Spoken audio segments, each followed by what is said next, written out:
Mari kita membahas manajemen keuangan.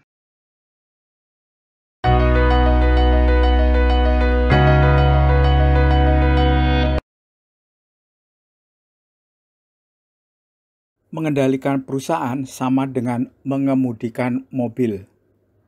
Pertama, harus punya tujuan bisnis. Kedua, harus punya rencana bisnis. Ketiga, harus perhatikan pesaing dan mitra bisnis. Keempat, harus perhatikan dashboard kinerja.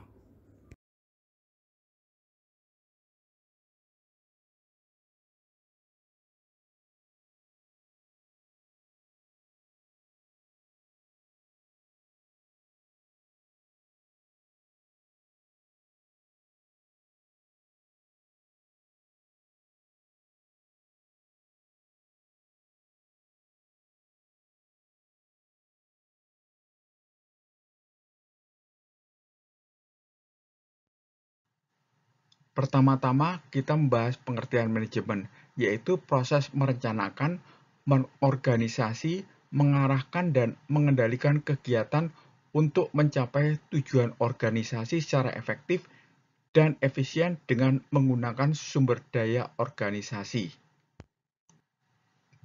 Sedangkan manajemen keuangan adalah proses pengelolaan keuangan suatu organisasi atau individu untuk mencapai tujuan finansial tertentu. Tujuan ini bisa berupa peningkatan kekayaan, profitabilitas, likuiditas, pengendalian risiko, atau kombinasi dari beberapa tujuan tersebut.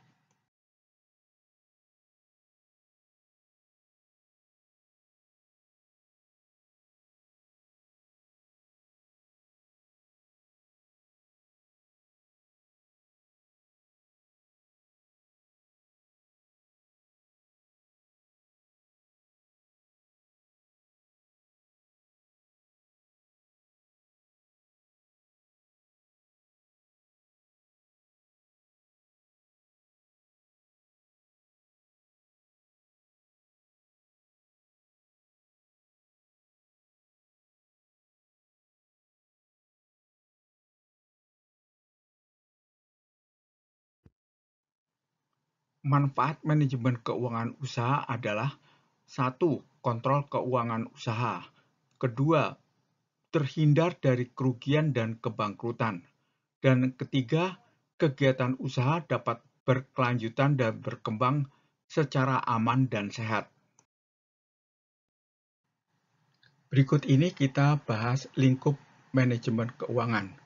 Dimulai dari tahap perencanaan usaha, kemudian tahap pelaksanaan kegiatan usaha, dan tahap pengendalian, serta kembali lagi kepada tahap perencanaan usaha.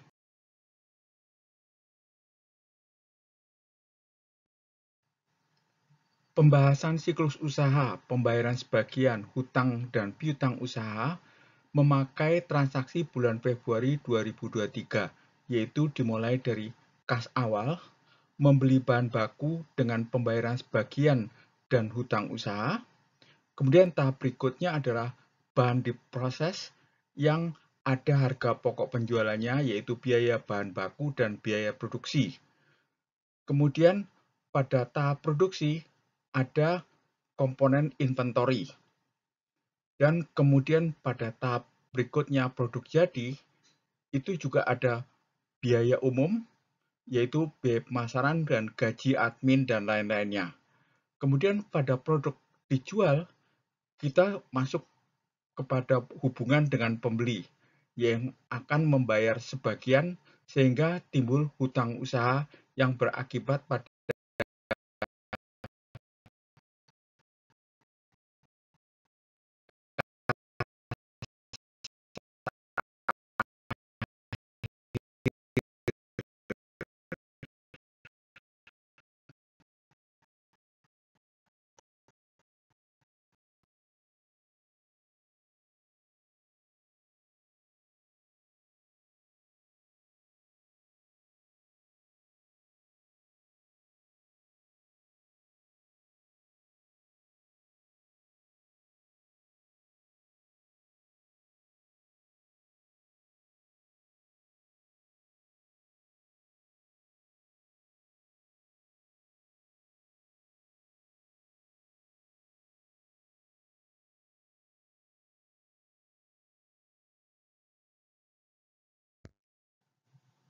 Lingkup manajemen keuangan pada tahap perencanaan usaha terdiri dari 1. Perencanaan keuangan, pengeluaran dan penerimaan di masa depan untuk mencapai tujuan keuangan jangka panjang. Kedua, perhitungan kebutuhan modal terdiri dari A. Perkiraan kecukupan modal berupa estimasi modal investasi dan modal kerja yang tepat dapat meningkatkan kapasitas pendapatan perusahaan. B. Menilai komposisi modal untuk menentukan struktur modal yang membutuhkan analisis debt to equity ratio atau DER, yaitu perbandingan hutang dibandingkan dengan ekuitas, jangka pendek atau jangka panjang. C. Akses permodalan, menentukan sumber pendanaan yang tepat untuk memenuhi kebutuhan dana perusahaan. Ketiga adalah penganggaran atau budgeting, yaitu menentukan alokasi dana untuk kegiatan atau proyek yang diusulkan dalam rencana bisnis atau rencana anggaran. Keempat adalah perhitungan laba rugi. Kelima, proyeksi arus kas agar perusahaan dapat terus beroperasi. Pada tahap pelaksanaan usaha, faktor pertama adalah manajemen risiko keuangan, yaitu identifikasi, analisa, dan mengelola risiko keuangan serta mitigasinya. Risiko pada pabrik roti ini adalah 1. Produk, yaitu keunggulan, kualitas, harga, dan skala ekonomis. Kedua, pasokan, kontinuitas pasokan, bahan baku, produk, dan kontinuitas pemasoknya. Ketiga, komponen produksi, yaitu kompetensi SDM, alat produksi mesin, dan teknologi. Keempat, perilaku penjualan, apakah penjualan langsung atau tidak langsung, apakah musiman atau tidak, bagaimana distribusinya, e-commerce atau bukan, dan cara promosinya. Kelima adalah tunggakan piutang. Pada diagram siklus usaha dapat digambarkan sebagai berikut. Jadi faktor kedua, manajemen kas adalah untuk menjaga aliran kas yang sehat dan memantau aktivitas keuangan untuk memastikan likuiditas yang baik, terutama pada saldo kas akhirnya. Pada diagram siklus usaha dapat digambarkan sebagai berikut.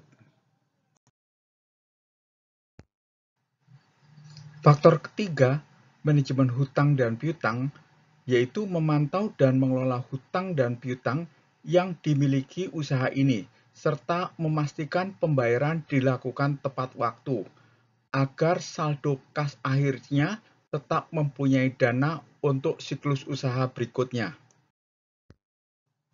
Keempat, manajemen stok atau inventory secukupnya agar inventory tidak menumpuk sehingga mengganggu arus kas.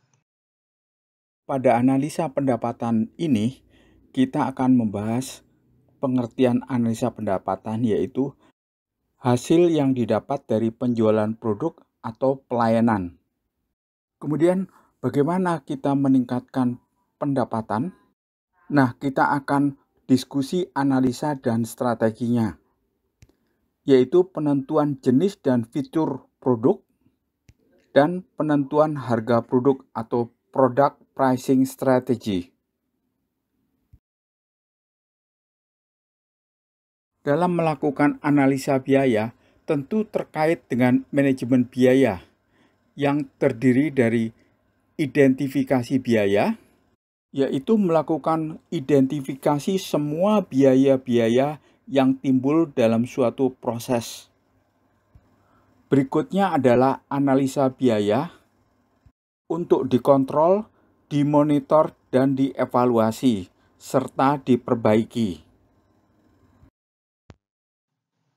Ketujuh adalah manajemen investasi, yaitu menentukan investasi mana yang akan menguntungkan dan meminimalkan resiko, seperti investasi saham, obligasi, real estate, atau usaha kecil lainnya.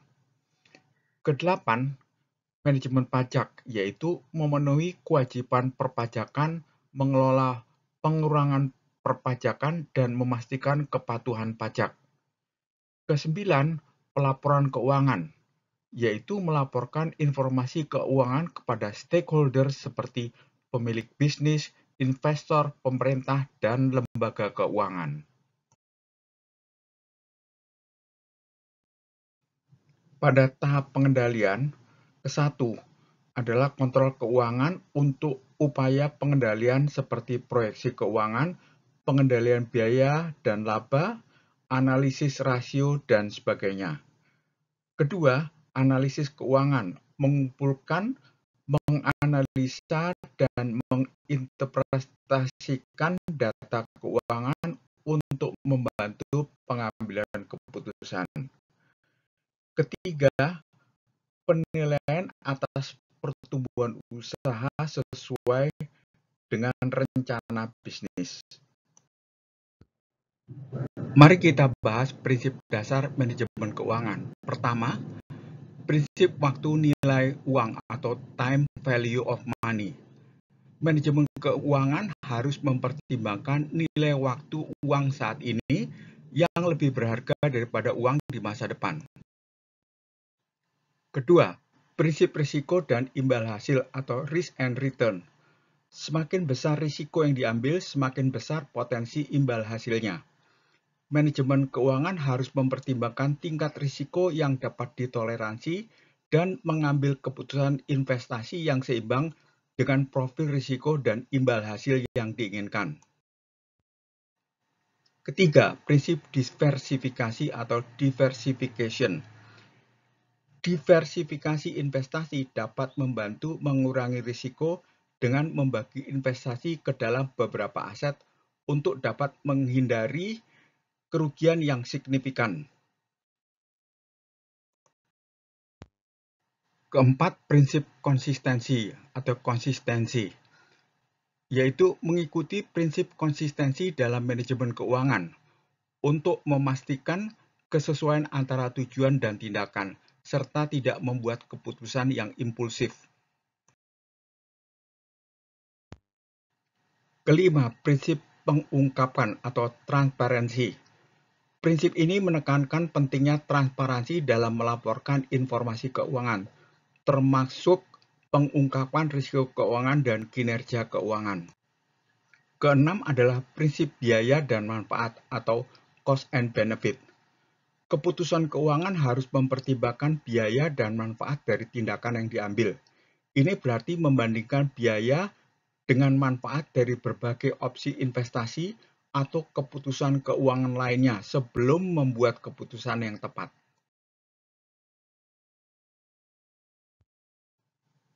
Mari kita bahas tips penerapan manajemen keuangan yang efisien.